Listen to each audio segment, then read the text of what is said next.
We are there. You are there. Hey, how are you? Welcome back to the mid-sack. Look who's back in the hizzy. In the mid-sack, the redoubtable one himself, in a glorious triumphant return. Ollie-like, some would say, to the ring. Good to have you back, brother. Well, it's good to be back. But come on, don't call it a comeback. It was never a comeback. I've been here for years. That's true. Give me a break. Rocking the piers.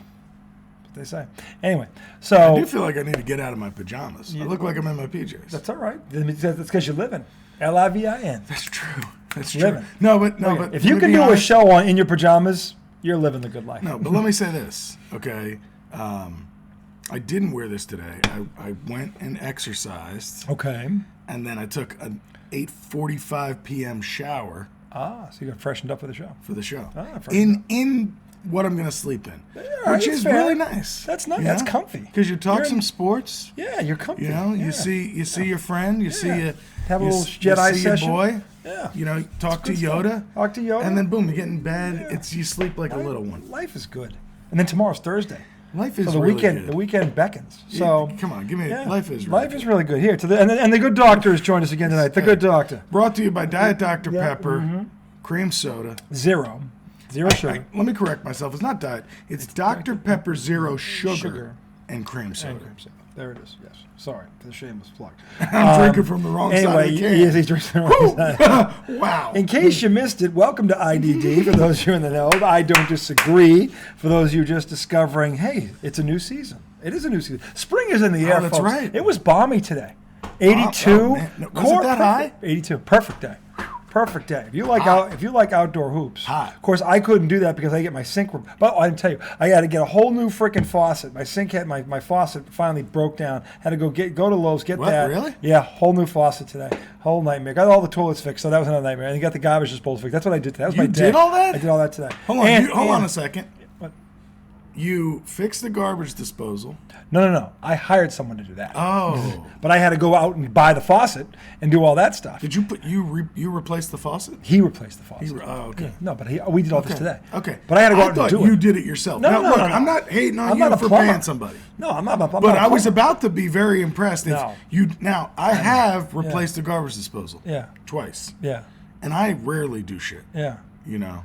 But either way, you got all that done? I got all that done, how you did it. And I went and got my son's, I had to drive halfway across Virginia to get my son a new prescription for his stuff. So I was running around all day long, and all I wanted to do was go play basketball. I still didn't get the damn lawn done. I went to Lowe's, I have to pick up the fertilizer. I ordered that stuff. So I got all that done.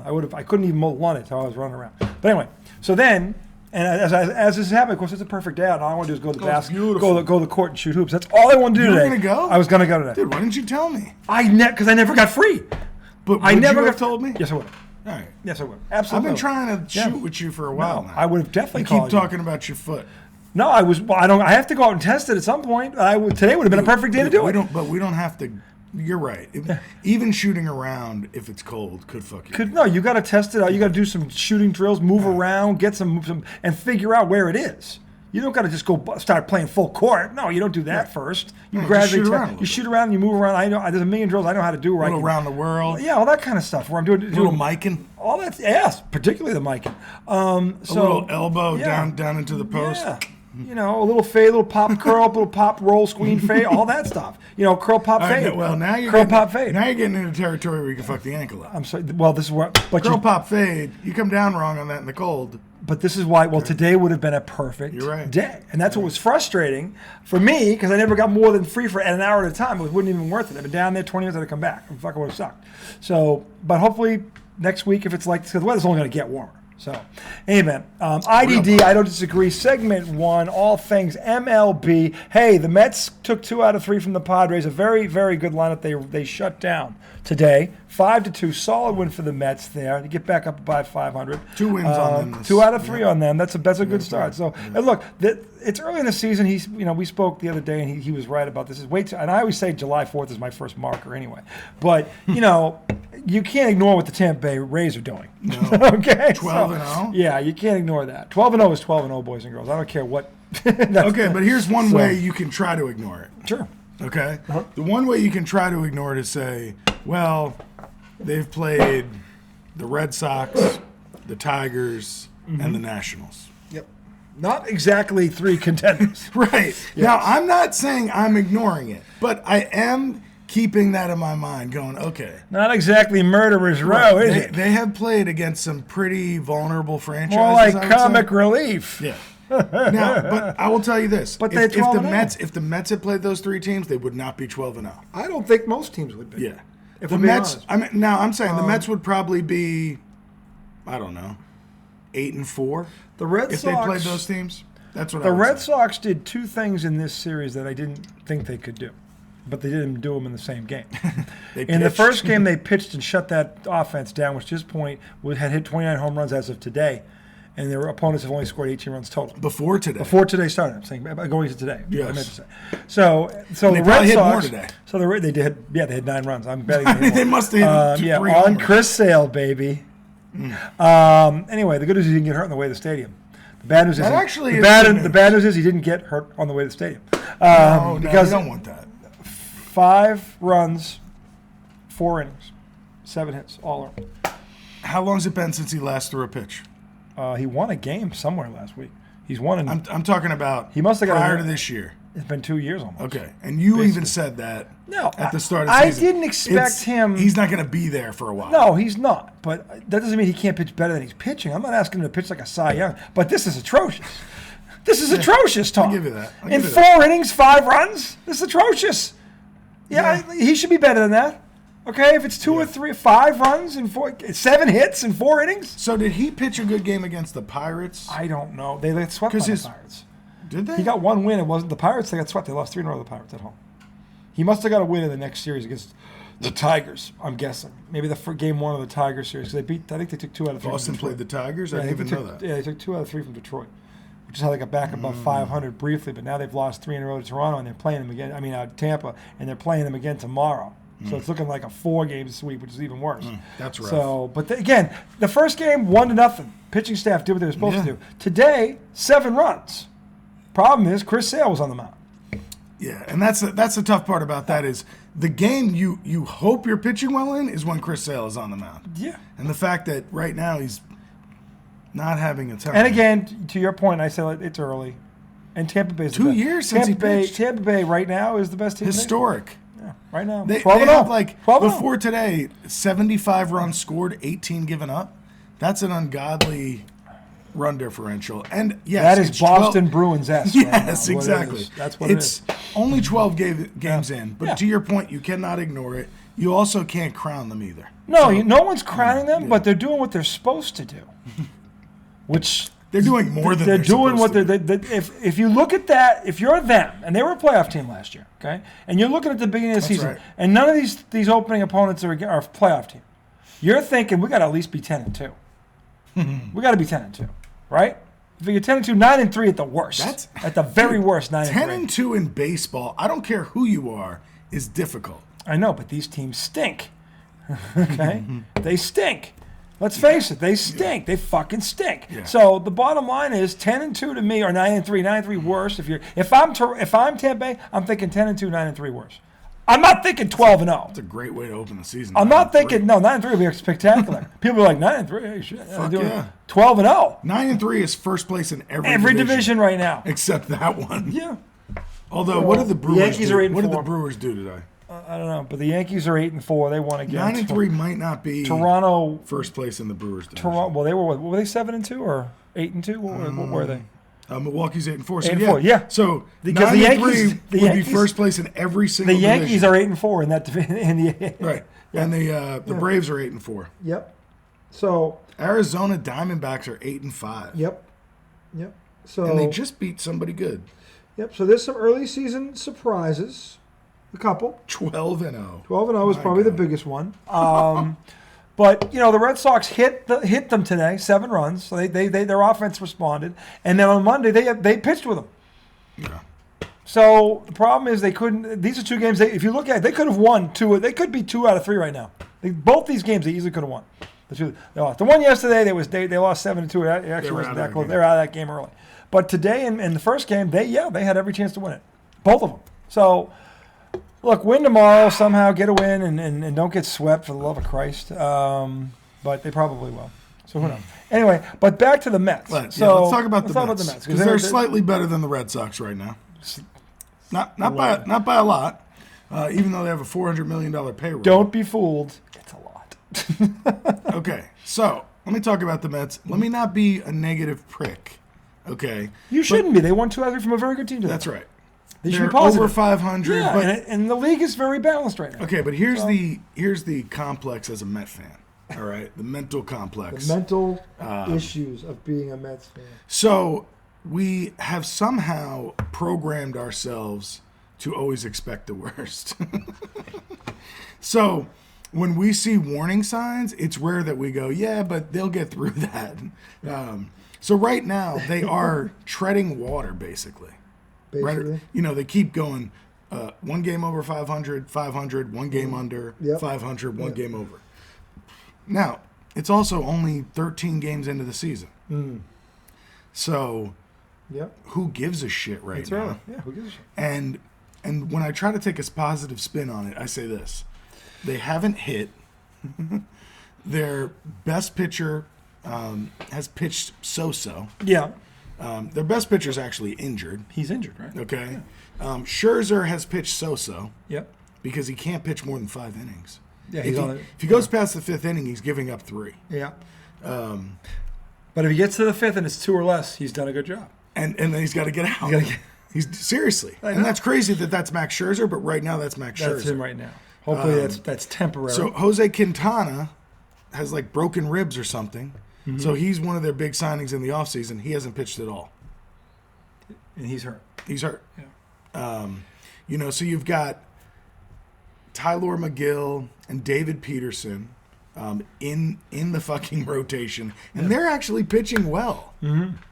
Yeah, McGill got the win today. Peterson pitched well last night. He only gave up 2 runs in 6 innings. And Atlanta's ahead of by what, a game, 2 games? Atlanta's 8-4. They're 7-6. Okay, so 2 games back. That's nothing. That's nothing. That's all right. No, and last year the Mets ran out and hid. Yep. For 11-game lead at one point, right? Yeah. Yeah. And look what that got them. Yeah. So if they need to go through some growing pains, let it be now. Yeah. But then there's some frustrating parts to it as well. Yeah. Okay, because you have a $450 million payroll or $400 million payroll, whatever the fuck it is. It's the highest in baseball. Let's put it that way. And then you have this lineup that's last in the league with runners in scoring position. That's bad. Yeah. That's bad. I would have thought they would have been nowhere near that, if nothing else. Yeah. Well, I knew their pitching was going to struggle with the closer being knocked out and the other guy being down, but I thought they'd hit because the lineup looked better on paper. But the pitching has been better than their hitting. Yeah. You know? Yeah. And here's the thing. The lineup is not really better from last year. Okay? Not so far. Well, no. In personnel, even if you look at it on paper. Okay. Because their weak spot was DH. Yeah. Okay? Remember last year they had the big guy, the guy that's built like me, Danny What happened Vogelback? to him? What happened He's to him? still on the team. Okay. So and he's still not that good. Wow, he's fading. Or he faded. Okay? Huh? He wasn't that good last year. No, he did have some big home runs. He hit a grand slam the game we were at. Yeah, he had some moments, definitely. But I haven't seen him hit a ball hard all year. He's our left-handed DH. Our right-handed DH is Tommy Pham, who's really a 4th outfielder, not a DH, in my opinion. Okay. But maybe I'm wrong about that, but I don't know. It just you have a platoon DH, and that's what you had last year. Yeah. And you traded away none of your prospects for a big DH because you said, nope, we want to keep these guys. Mm-hmm. Okay? Yeah. So here we have Daniel Vogelback again this year, even though you wouldn't trade prospects to get somebody better. Yeah. And now all of our prospects, Brett Beatty, Mark Vientos, Ronnie Mauricio, every night on Twitter is highlights of them hitting bombs. Okay. They're going nuts. Yeah. Our offense in the MLB can't hit. The catcher that we signed this year got hurt, so we finally brought up our top prospect. Remember the guy that brought up late last year? Yeah. Francisco Alvarez. Yep, I remember him. So for some reason in the offseason, they signed this guy Narvaez. So they kept him down again. Okay. And they like our backup, Tomas Nido. But they bought this guy Narvaez because they feel like Francisco Alvarez isn't ready for some reason. Even though he's the top catching prospect in the entire major leagues. You know, I've often. You ever gone to spring training? No. Okay. I'd love to. We should put that on a bucket list. You and I should do that, especially if they're both in Florida.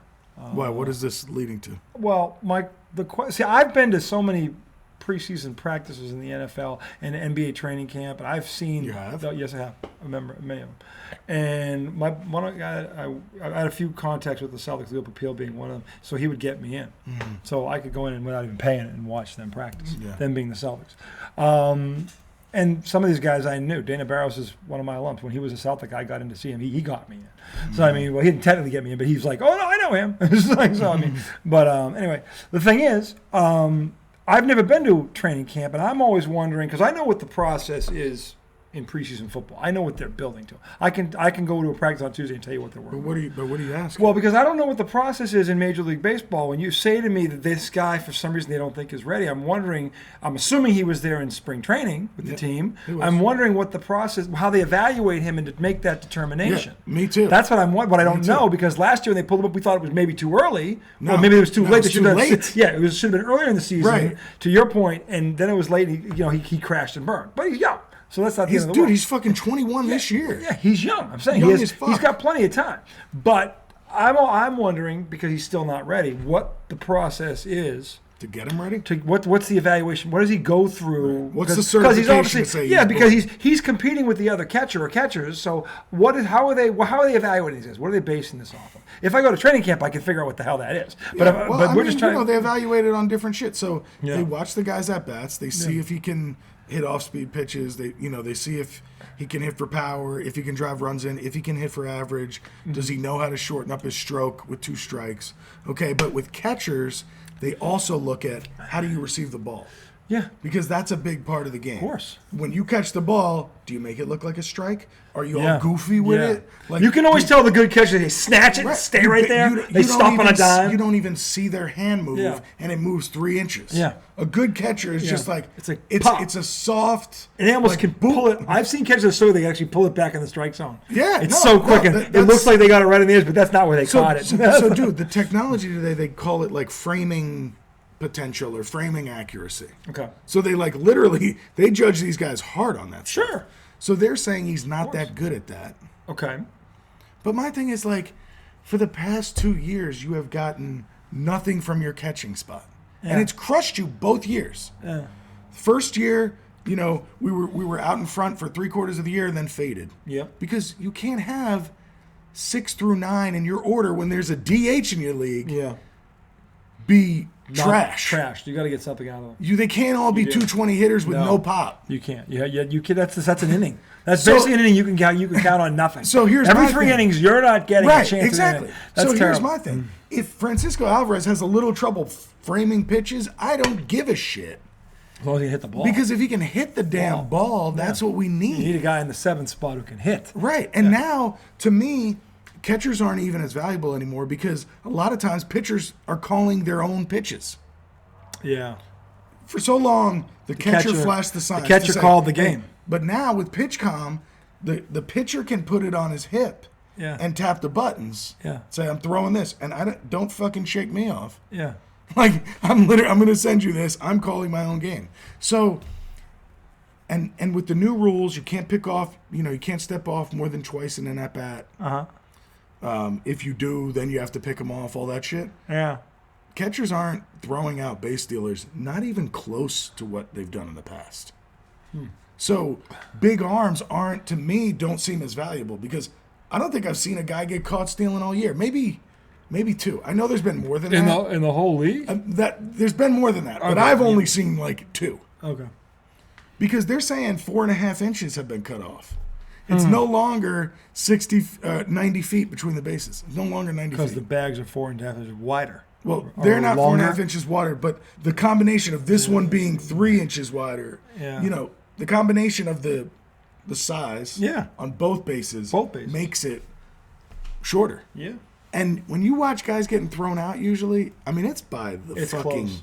hair that on makes your all the chin. difference. If it's by like this, which most of the time it is, you give me 4 inches. Give me 4 inches. That's a whole That's a big deal. That's like 2/10 of a second. And as a sprinter. And now you're making me think about these rules about oh, am I going to get in trouble if I pick him off now? Nope. Oh, the pitch clock is running. I got to throw a pitch. Yeah, if you're, I ran track once upon a time. So if you're a sprinter, that's like 1/10 of 2/10 of a second. Oh my God. It sounds like nothing, but it's everything. Something. That's what this is. The equivalent of is what he's saying.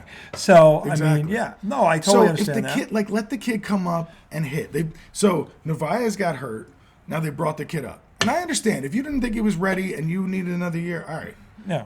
I don't know how to evaluate, to your point. I was saying that's why I want to go to training camp. So like, if I go to spring training and I see what they're coaching them on, right. then I can figure out what the hell's going on. Like when I go to an NFL training camp now, I know what they're working on a Wednesday, and I may have not been there the whole week, but I can see, oh, they're doing this today. And that's what I'm saying. If they're working with this guy and they're really spending time developing him, and he just can't get it, all right, move on. Or maybe he just needs more time. You know what I'm saying? Like, well, he's only 21. So maybe that's what's happening. Yeah, he is only 21. Yeah. So, okay. So now I can at least respect the fact that, all right, you felt like you had to sign a better catcher than you had, which you did. Yeah. Now that guy gets hurt, and here comes Alvarez. And now, so they call him up, but he's not playing every day. And I'm like, hang on a second. I understand you telling me he's not ready yet. We're going to keep him in the minors. Yeah. Okay. But if Narvaez gets hurt, and now you want to call him up, but you're saying he's not ready. No. If you're calling him up, put him in the game. Put him in the game. Because he's going to regress sitting on the bench. Yeah. And he's going to start to become a head case. You start to wonder, well, shit, if I'm only playing 3 times a week or twice a week, when I'm in there, I better do something with the bat. Yep. And now he starts thinking too much. Yep. True. You know, and that's no way to coach. You know, and when I'm a catcher, I got to frame these balls perfectly, or they're not going to play me. And it's like, no. Yeah. He's your top prospect. You called him up because your number 1 is down. Your backup is not that good. You got to let him fail. Let him, yeah. You got to let him fail. Because they're already failing at the catching spot with the bat. The thing is, this is not restricted to baseball. This is all sports. Yeah. If you're ever going to develop a player, you've got to allow he, she, or they to fail. Because that's part of their development. That's how they learn. If you yank them every how they're not going to learn that way. What they're going to do, to his point, is they're going to start thinking about it. They're going to get tight, and it's going to be less likely to perform. Right. Because they feel like they're playing with a loaded gun to their head. Yeah. That's no way to play. And that's no way to coach, by the way. Well, no, instead of going to the kid and saying, look, Narvaez is out for 8 weeks. Mm-hmm. We want you to come up, and we want you to play almost every day. And don't worry about it. And understand that if you strike out 4 times tonight, you're playing tomorrow. Yeah. Okay? And at the end of 8 weeks, look, you might go back down, and that's fine. Mm-hmm. Okay? But it doesn't matter. Yeah. Okay? Like, just play. Just come up and play and learn and grow and talk to these fucking guys on the team. It's not get better. You know, the thing that's frustrating, and the thing is, I thought, I have a lot of respect for the Mets manager. He knows his Buck Showalter. He knows his shit. I'm having a hard time believing he hasn't done this yet. Because he strikes me. Yeah, he strikes me as a manager that would do that. Okay, so here's the thing: from afar, he might seem like that. Yeah. But he's notorious for playing veterans over young guys. Well, it's something he does. Because in his mind, it's win now. Right. Because that's his job. Well, I don't know completely his why, but that's what people say about him. Okay. And so that's why I question what's happening here, because I understand that everything that happens in a baseball game now is a collaboration between the front office and the manager. Yes, it is. So you can never just point at Buck Showalter and say, bad decision, because this is a collaborative decision. Mm-hmm. Okay? Yeah. But I don't know, like, if I'm Buck, I would have went to Billy Epler, the GM, and say, I don't want you to call him up if he's not going to play every day. Mm. Like, if we're collaborating and the GM is telling me we're going to call him up and let him sit, I'm going to say, hey, guys, I disagree. I don't want him up here if he's not in my lineup. Yeah.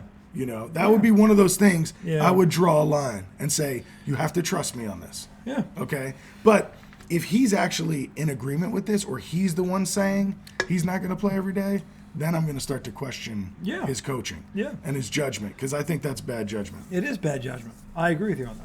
Because either he develops in the minors or he develops in the majors. But given you can't have the him sit. situation the Mets are in right now, where they don't have manpower there. They don't even have bodies. He's the guy. Right. He's the fucking guy. So just let him play. Not their backup catcher. No, yeah, just let him fucking play. Because honestly, the worst thing that's going to happen is he's going to get big game, big league experience, which is going to increase his or speed up his development rather than decrease it.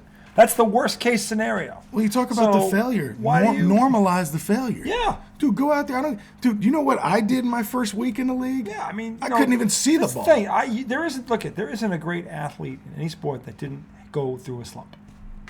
I don't care what you give me. I've seen Michael Jordan do it. I've seen every great athlete in every sport go through a slump. But this is more than once. But think about this. We're not even talking about a slump here. No, he hasn't had a chance to get a slump. And baseball is, in particular, I think, the biggest jump from the minors to the majors.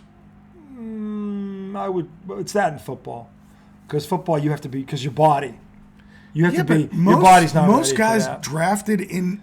But they're nowadays they have NFL bodies. No, in but college. they make them go to college for 3 years. They're 21 when they get drafted. But I'm saying they're not getting drafted at 19. So now the jump isn't there. No, but they don't allow that to happen because it would be they wouldn't be able to do it. But I'm saying it doesn't happen in baseball. It happens, and I'm saying it's definitely top 2 sports in terms of hardest to go from jump.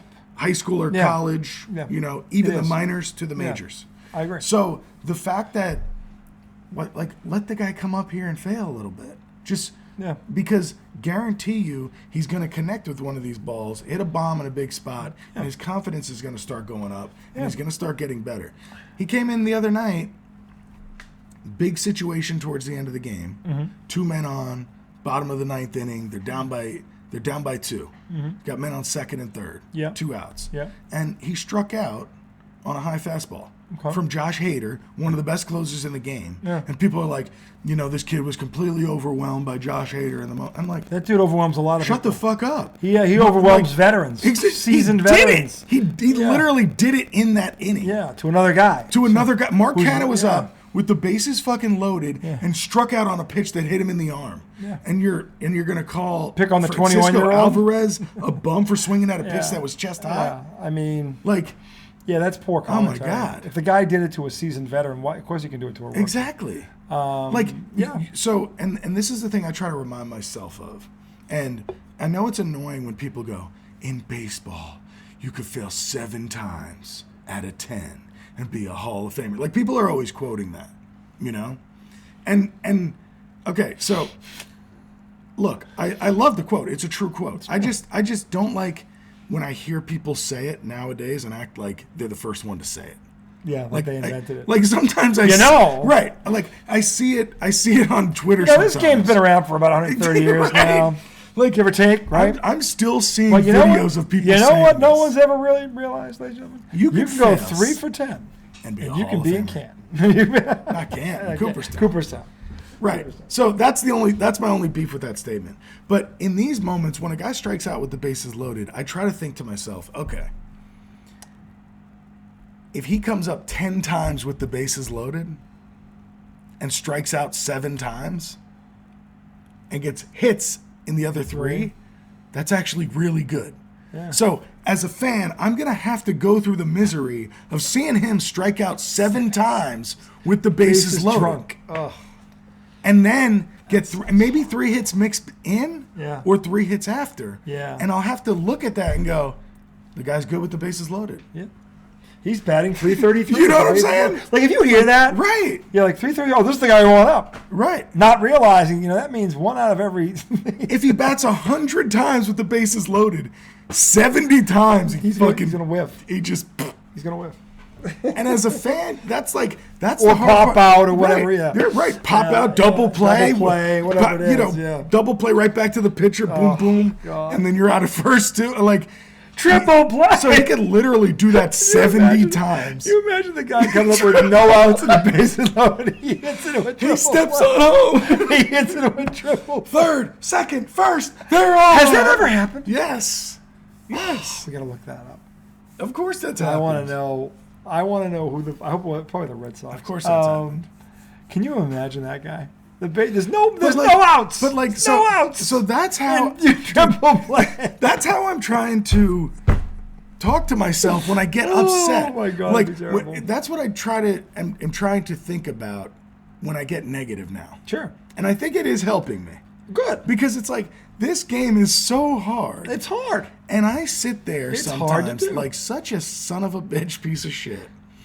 When somebody, and the things I think, I've gotten better about saying them, but the things I think about, man, you suck, like in my head, it's like, dude, shut up. You could never get to that level. I couldn't, I would go 0 for 1,000. Well, maybe You not. wouldn't even see the ball. That's not true. I was a good hitter when I was Did a he kid. throw it yet? I was a good hitter when I was a kid. I would, I have. Yeah, when you were a kid. And I have quick hands. These still. aren't kids. Oh, no, I'm saying I could luckily get a couple. Okay, like, yeah, you get lucky, sure. You I could probably make contact 10 times. Could be a foul. Could be fair. Could hit me in the face. Actually, no. If a dude's throwing 100 You're not hitting 10 times. and he's also got a curveball that's you're 92, Not, yeah, you're not hitting him 10 times. I don't You're think lucky so. if you get to him once. If you get Give me 6 months in a batting cage Huh? and a diet. And a diet. I'm telling you, and a trainer, I'm and a nutritionist. I'm fluffy now, and but an I was an agent. athlete in my day. I didn't say you were an athlete today. I never said that. I mean, I Anyway. did athlete things. I wasn't an athlete. Anyway, we're going to end segment 1 on that. Are we note. ending? Just segment 1. We're coming back. Are you sure there's nothing else to talk about with the Mets? Yeah, no, tell me if there's something else. I was really enjoying this baseball conversation. Okay, It was well, liberating. okay. Well, that's why we do this. It's therapy. It's our therapy. You're our shrink. You are our shrink, America. Okay, you're over there with a notepad and you're going, okay, talk to me. Let me ask you about this. Okay. So sometimes I save things and I forget to bring them up. I screenshot them. That's a pretty good reminder. But what do you think about? What? So a pitcher today in the Padres game. I have a couple things. I think I actually noted them. Uh-oh. A pitcher today in the Padres game. 2-2 on Pete Alonso. No, a 2-0 count on Pete Alonso. Mm-hmm. Okay. The game is tied at 2. The Magnificent Alonso? Yes, Pete Alonso. Mm-hmm. The game is tied at 2. That's what I meant by 2-2. I know. 2-2. Ian Snell, I think, is in the 5th or 6th inning. Okay. Pete comes up, nobody on. It's a 2-0 count, and he throws a fastball right down the middle, and Alonso just destroys that shit. Sends it into another time zone. It was like bam, and it stood straight up. He looked at it. He Holy shit. casually flipped his bat. It was a bomb. Anything So goes then- that far to have a damn stewardess on it, don't you think? So then, after the inning, Snell comes out, and as he's walking into the tunnel in the dugout, he's like pointing at his pitch track or his pitch comm, and he's like flicking it off. I don't know what he was doing, but he was like gesturing that the pitch comm sucks. Okay, So it told him what to do. this is why I wanted your opinion. So after the game, he says, "Yeah, I kept hitting slider, but it kept saying fastball or some shit like that." And with the pitch clock running down, I didn't want to give him another ball, so I just threw the fastball. What? Yeah. So instead of like stepping off or allowing the clock to run out and taking a ball, Are you telling he throws one of the best power hitters in the game, a BP fastball, and he hits it a mile. What do you think about that? Is it a bullshit excuse? Are you telling me that he's hit? This is all right. Wait a minute. Just so I have this straight. Yeah. He's hitting on his what is it called again? The pitch comm. Pitch comp for a slider. This is going to the catcher. Yeah. Well, yeah. Okay, but Oh, yeah, but yeah, yeah. The catcher's hearing the it. catcher's hearing fastball. Right. So he was afraid to throw the slider because it might be a wild pitch, or because the catcher doesn't know what's Well, coming. yeah, you don't want to cross. If you call fastball and throw an off-speed pitch, Yeah. the catcher can get hurt. Well, and get hit in the face. What about a slider? Yeah. Same thing. Yeah. Okay. Well, I thought. I mean, catcher, typically the ball's probably going to be I mean, a pass ball, but who gives a shit? It I'm would be saying 3-0. usually when the ball doesn't go where it's supposed to go on a bat, the catcher still catches it, unless it goes into the dirt. But like, okay, what- it's really more if you call a curveball and throw a heater, they don't expect the speed and they can get hit. No, that I understand. But yeah, if he's if it's saying fastball, so the hardest pitch he can throw is what he thinks is And he coming. throws a But it's a slider. slider. It's not technically as hard a pitch, right? And the worst thing that can happen is it's a pass ball. yeah.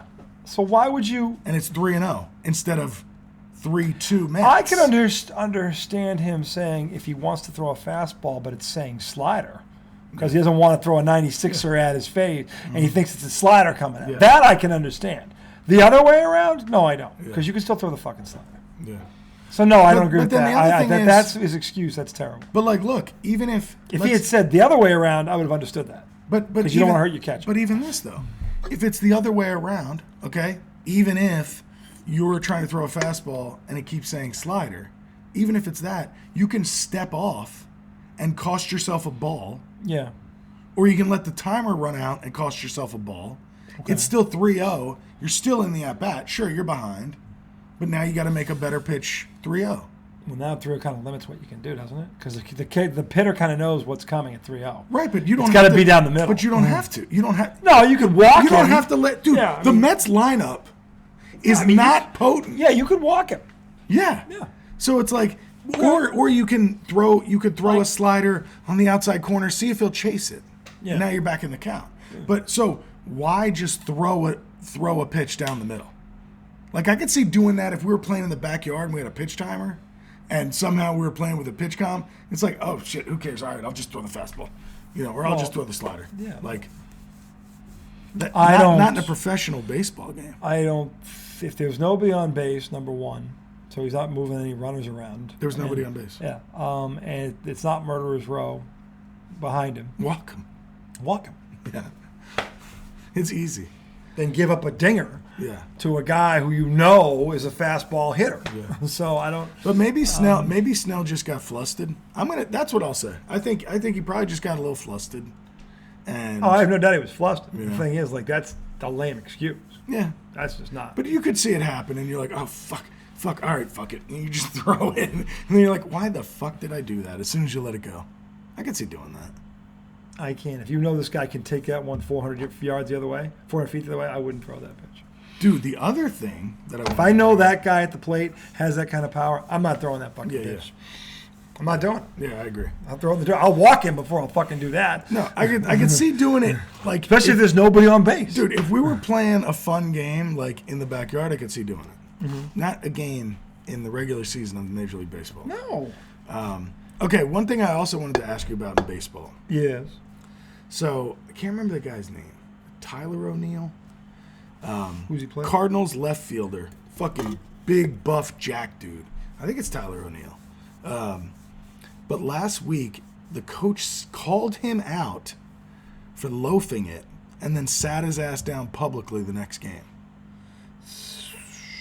He did it publicly. Okay, so what does that mean? He told everybody this guy's sitting down because I don't like his whatever. Right. So he announced that before the game. So basically, here's what happened. Okay. Disciplinary DNP. So guy was on second. Somebody on the Cardinals hit the ball into right field. What's his name? I think it's Tyler O'Neill. He's fucking jacked, dude. He's got to be a fucking Tyler weight head. O'Neill. Okay, so he's on second base. Somebody hits a single to right field, and he gets thrown out at home. Mm-hmm. And the manager, I think it's Ali Marmol, he calls him out in the postgame and says, that's not the type of effort that St. Louis Cardinals give. That's not what we're about. And then the next day sat his ass.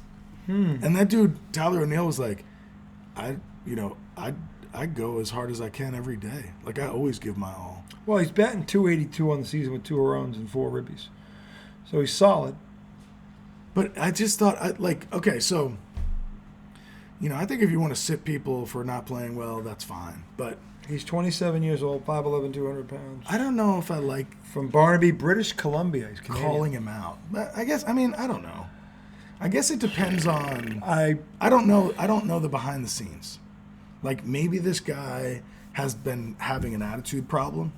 Well, this is what we don't know. Like, if that were the case, if this guy was like a malcontent or something, and I saw him and I was like, I don't think he's running as hard as he could. If he's like that clown for the Padres, when you and I lambasted for shooting him, like that, I understand. Oh, you talking about Clevenger? Yeah, the guy that got on Tatis. Yeah, and he's pulling his shit. Right. Yeah. Like, he's the kind of guy I would do that to. Right. Yeah. But if this kid, by all accounts, and again, this is what we don't know. Yeah, I have no clue. If the kid's is a model teammate, he's always, at practice, the kid, he's durable, he's always available. Well, he doesn't. He's in great shape. He doesn't make excuses when he doesn't perform. He blames. He's that dude, right? Holds himself accountable. Then no, I probably do something privately if there's no track record of this. Yeah. If he has a track record of it, or being a loafer. Is that what you get? Loafer? Whatever. Well, he basically said, like, when he didn't cut the third base that well. So he wasn't able to keep his full speed going around it. Okay. But that happens to a lot of base runners. Well, yeah. But the way the manager was seeing it was that he wasn't giving good effort, and that's why he ran like that. It wasn't about just an incidental, he took the wrong I'd have route. to see the play. Yeah. I mean, you could pull it up. Tyler O'Neill, gets thrown out at home. But I don't know. It made me start thinking, like, well, when is it okay? Because sometimes you hear coaches call out their team, and you feel like, yeah, I agree with what they're saying. Well, I mean, yeah, if it's habitual, and you say, look, if you're a fan of the Cardinals and you watch every single game, and this dude's been doing this all season, or you've been seeing it yourself. But it happened like the third game of the season.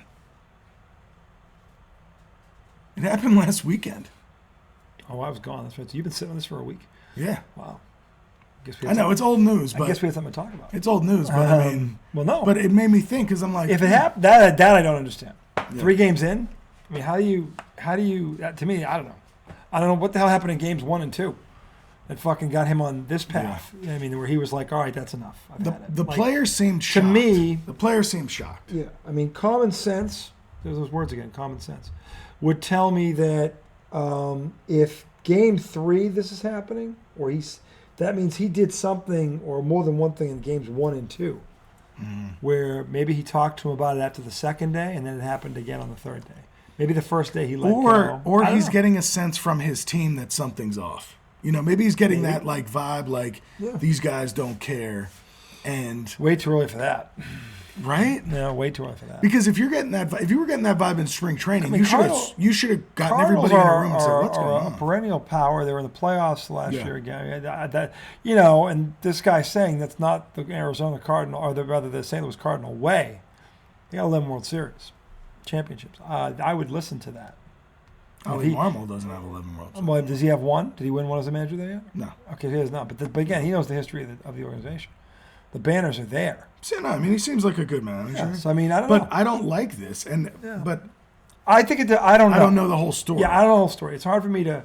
Again, I gave you 2 scenarios where I think one where it's okay and one where it's not. We don't know which one, what it is. So, but I also didn't know it was game 3. I thought this just happened like yesterday or something. So. Yeah, no, it was early, and that's why I was kind of like, game 3. Damn. What the hell was he doing? Game 3 this happened. So I don't know. But yeah, it's curious. It's definitely something worth, if you're a Cardinals fan, they've probably. This is only his second year, Marmol. Yeah, I mean, if you're a Cardinals fan, you're probably looking into it, trying to wonder how the hell, what prompted this. But if you're a lowly Red Sox fan like me, who doesn't give a hoot nanny, dude, I'm at my time limit. Do you want to fit something else in this? No, I think we're good. Yeah, but you had a segment too. Should we just?